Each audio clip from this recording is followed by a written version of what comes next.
Welcome back to the channel, guys. Thanks for stopping by. You guys have probably seen this on Omega's Instagram and YouTube, among other things, and I wanted to talk about it and the history of Swatch. Something I always like to do, guys, is I like to look at the comments within posts from manufacturers, and this one's no different. This one being a mysterious post. Nobody really knows what it is. I wanted to pop into the comments of their earlier posts, the first one they made. And by the way, Swatch Watch has a very similar post, but instead of Swatch at the bottom, it says Omega. So there's definitely some shared technology or shared aesthetics or something coming on the 26th. Now, I'm actually really excited to see what that is because I always like new things. Looking here, there's a lot of question marks, but not a lot of hate. In fact, there's a little bit of love for this partnership.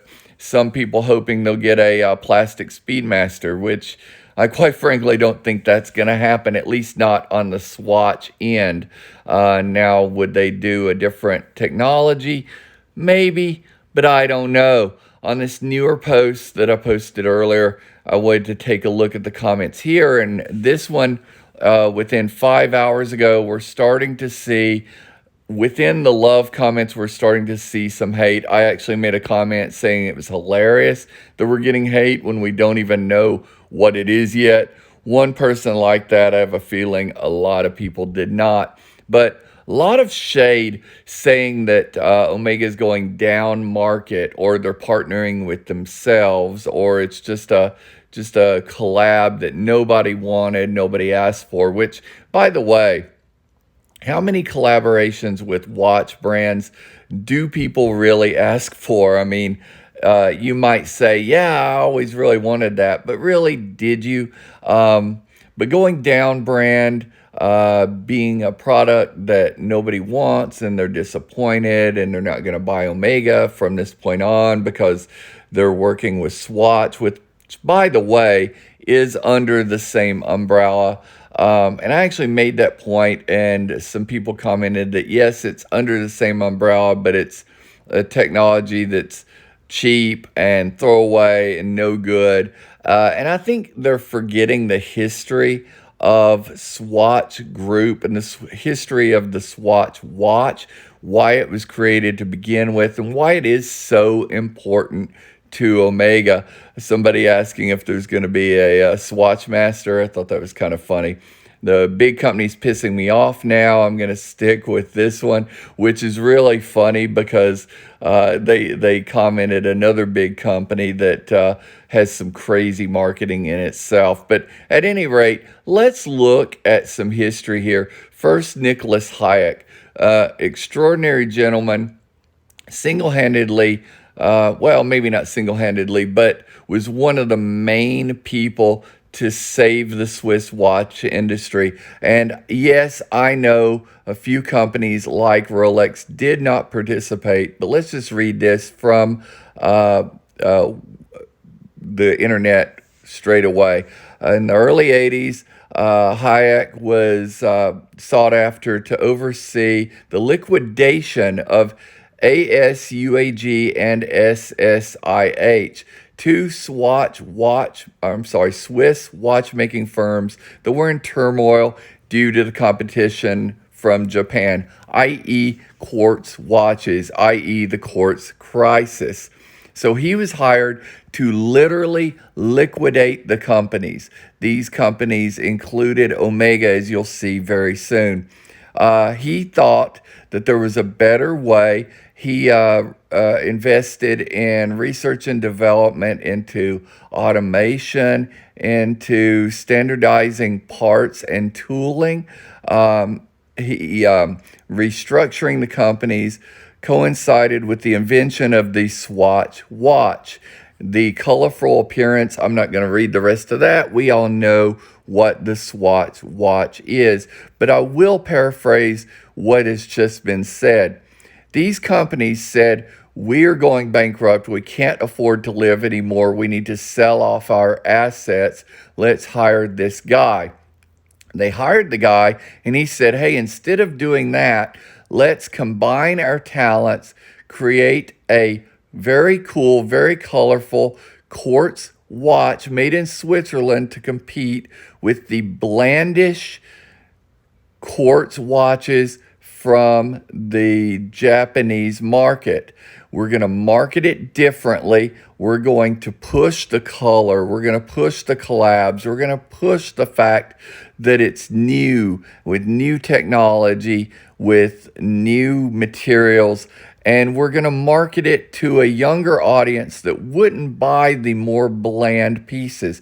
And we're going to take the proceeds from that and we're going to spread them throughout all the companies within this new company I just created to sustain you over the course of this crisis while you still sell the watches that you have been producing, that you have been manufacturing, that are not selling like they should, like the famous Speedmaster. And once this crisis is over, you will have a company instead of liquidating it. If we look at the Swatch Group Limited site, this was a Swiss manufacturer of watches and jewelry, founded in 1983. We just said that, by a merger of ASUAG and SSIH, to move to manufacturing quartz crystal watches to resolve the quartz crisis threatening the industry. SSIH, and I'm not even going to pretend to pronounce all those words that make up the acronym, originated in 1930 with the merger of Omega and Tissot companies. So my point here is that SSIH, one of the two companies that Hayek took over that were planning on liquidating, was Omega. So if they had not hired Hayek to liquidate, and Hayek had not chose to create the Swatch Group and the Swatch Watch as a result, instead of liquidating, you wouldn't even have Omega as a company. They were literally trying to disband. So my point with this is, for those people saying it's going down market, maybe that's so, but if you know the history, you know that a link between the Swatch Watch and Omega was imperative to keep Omega as a company. If we look at Luxo, I believe is how, well, I think that's how you say it. They did an article when Hayek died in 2010 at 82. And I wanted to quote this article because I thought it was really interesting. I actually love this photo of Mr. Hayek here holding a very cool gold skeleton pocket watch. But at any rate, as chairman of the Swatch Group, Hayek cut a high profile in the world of Swiss watchmaking and was one of the most well-known Swiss business leaders. He transformed two Swiss manufacturers struggling to cope with Japanese competition into what would become Swatch, owning brands such as Breguet, Blancpain, Omega Longines, in addition to its own Swiss line. And then I wanted to call attention to this quote. The quote was, his greatest merit was his enormous contribution to the saving of the Swiss watch industry and the foundation of the commercial development of the Swatch Group, the company said in a statement. Hayek's extraordinary vision enabled him to realize and ensure the stability of a strong watchmaking enterprise with high Swiss added value. Hayek turned the company around by challenging mass-produced electronic Japanese competition head-on. So that's just what I was saying, guys.